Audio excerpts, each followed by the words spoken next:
Thank you for watching video tutorials of mekanizmalar. To decrease drag in flight, some undercarriages retract into the wings or fuselage with wheels flush against the surface or concealed behind doors. This is called retractable gear.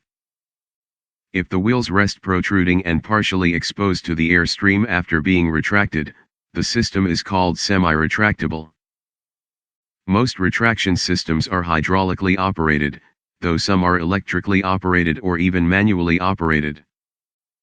This adds weight and complexity to the design.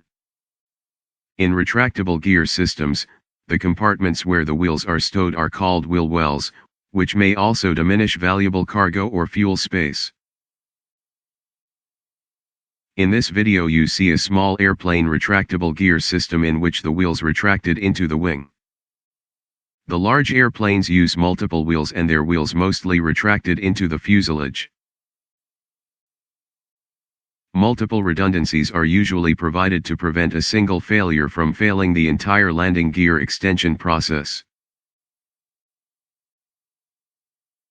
We appreciate your visit to our channel and encourage you to subscribing our channel and give a thumb up to this video.